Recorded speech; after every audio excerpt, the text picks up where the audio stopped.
Hello, hi there. My name is Monica Gale and I am a UK demonstrator. This is my 10th year and I am here to share with you today about Pinterest. So we're talking social media platforms and we are focusing on Pinterest. And really, I am summarizing the important points that you will have to make sure that you have set up in your Pinterest to help you promote your business, grow your mailing list, and just kind of to help you reach far and wide. So I am almost certain that you know exactly what Pinterest is. I am almost certain that you are using it. But one of the things that you might be struggling, and I know that for some of my team members that I speak with, they always struggled kind of the basics and understanding exactly kind of what to put on Pinterest and how to work Pinterest. And also, you know, do we even have to have Pinterest? I think that there are so many online social media platforms there that we sometimes get bogged down of which one to choose. For me, Pinterest, it's my biggest driver of hits to my blog, for example. So if you have a blog, you know, kind of if you look at your analytics, if you look like your information, you can see kind of what portion of the views come from where, and Pinterest is my biggest driver. So I get more hits to my blog from Pinterest than anywhere else on the web. So the number one thing that you need to understand, we need to remember about Pinterest, is that Pinterest is a search engine. It's a visual search engine. So we have to treat it like that. I mean, it's like no other search engine. It's on steroids, the best search engine. So yes, I'm just gonna start with how to use Pinterest for your business, for example. And the number one thing that you would want to have a look at your Pinterest account, it's whether or not you have it's a business account. So you can have two types of account, a personal one, and you can actually have a business account, and this is the one that I want you to have. It doesn't cost nothing and it's easy to convert. So I will put a link for these videos or in the cheat sheets or follow-up sheet. So I will put the link of where you have to go, but it's basically very easy to convert to a business account. And by converting to a business account means that you can take advantage of those analytics. So it will help you to gain insight in where your audience is, what your audience are looking for, so you can really target, you know, your efforts when you choose to use Pinterest. The second thing that you have to think about is having a call to action into your profile. So when you set up your profile, add a link whether to your mailing list so they can sign up for your mailing list, or direct them to your website, but have some sort of call to action so you can capture their emails thing. So basically you would say Monica Gale, Stampin' Up demonstrator or craft tutor, you know, lover of all things pretty. I would put in kind of my description and my title, and then you would narrow that down into your description and kind of let people know what you actually do. So as a Stampin' Up demonstrator, I help you unleash your creativity by providing you with online classes or face-to-face classes, retreats, and that kind of thing. So whatever your kind of whatever you're offering, that's what you want to put in the description. And like I say, always have a link that will, you know, a call to action. Now, Pinterest, you create boards on Pinterest based on your own interest. When you run Pinterest for your business, you have to think that you are creating boards for your target audience. So you want your boards to be business, they are more business kind of minded. So if you've just been using Pinterest, you know, for your personal, you probably have to go in there and do a bit of a spring clean. So clean your board. There are programs that can help you get rid of the dead pins. But basically,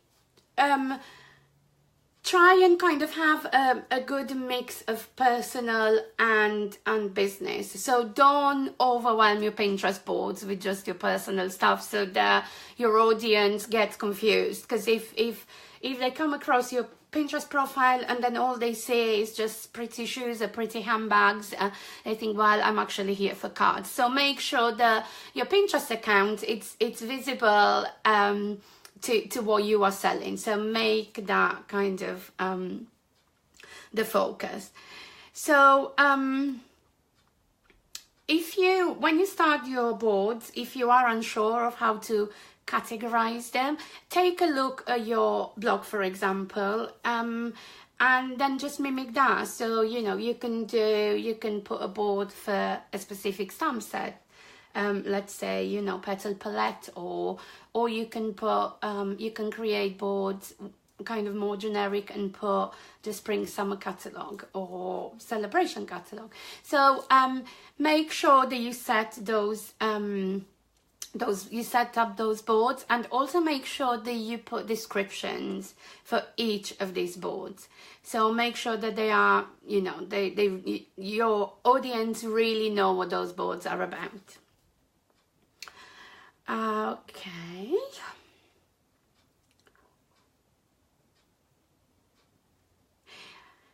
Yeah, design kind of pins that are eye-catching, engaging, and they would get shared a lot.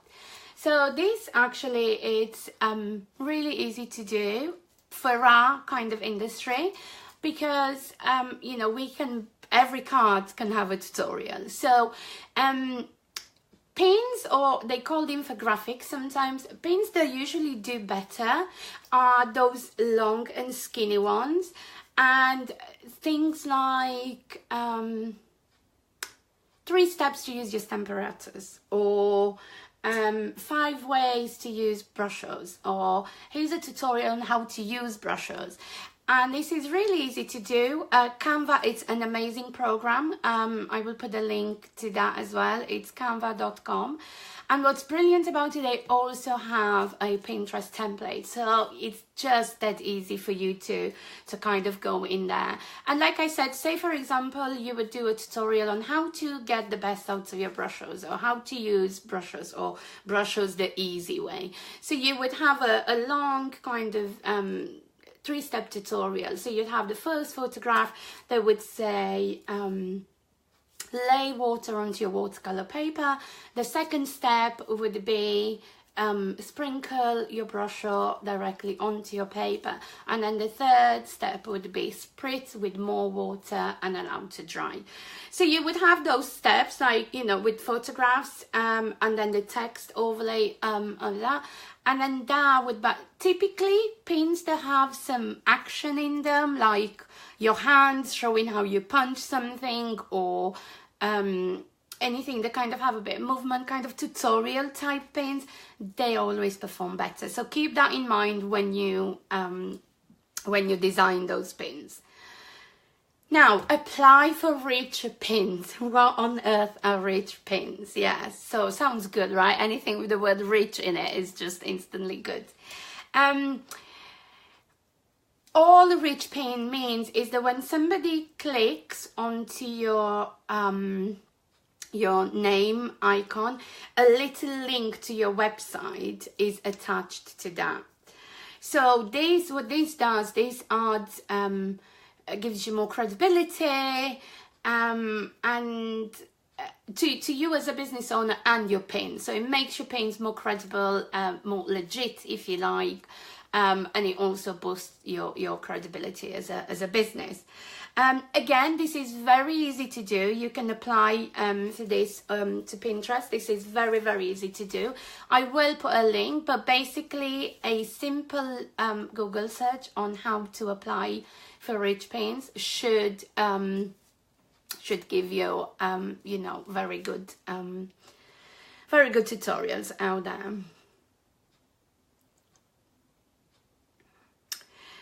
The other thing that this is fairly new, and I've only recently started myself. Recently Pinterest changed its algorithm, and they are now allowing hashtags to be included. So it will be almost like if you use Instagram, you use hashtags, or Facebook, we use those hashtags. I don't know much about it, but what I've learned so far is that kind of go easy on the hashtags. So apparently Pinterest likes the hashtags, but they might not like a lot of hashtags. So on Instagram you can hashtag till the cows come home. They say the Pinterest makes you look spammy if you add too many hashtags. So limit those to 5 or 2 to 5. I would think that's a reasonable amount. Also make sure that you tune into your analytics. So just like everywhere, if you look on your Pinterest profile, you will find you will get to the analytics, and that actually tells you a lot. Check what is your most pin. You can check kind of like your most popular pin or your popular articles, whatever you had on there. So that would tell you, because to my mind, if those are the things, it's every Pinterest account would have its own demographic and their own audience, okay? So if one of your pin does really, really well, then what you want to do is you want to recreate that or reproduce that over and over again. I mean, obviously not the same one, but you want to give your audience what they are there for. So if they visit your Pinterest account, it would be for a specific whatever it is that you show on there. So check those are really important for you to kind of make that part of your strategy.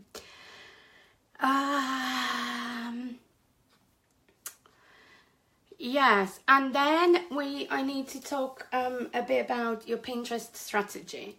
Now, in order for you to rank and for your pins to be visible and for you to come up in searches, you know, so in order to build that good, strong SEO, you have to pin. You have to become a prolific pinner.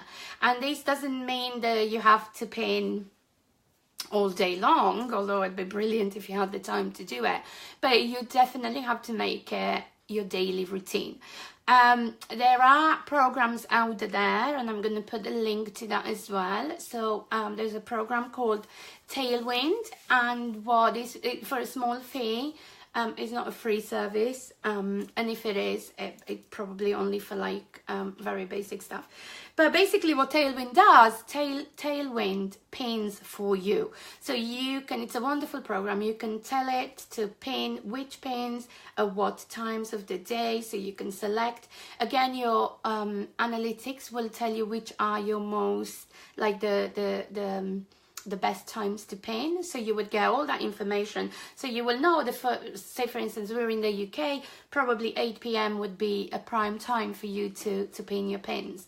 Yeah, Tailwind, amazing program for you to tap into, and to kind of, it's like a little virtual assistant that will do the pinning for you. So I think that's kind of in a nutshell to start with. I think I've touched on everything. It takes time and it takes a bit of consistent effort, but you will be surprised just by starting, just putting into place a couple of things that we talked about today. You will be surprised just how much kind of your engagement on Pinterest will shut up. So happy pinning. Thank you so much for joining me, and I'll hope to see you again soon. Bye bye.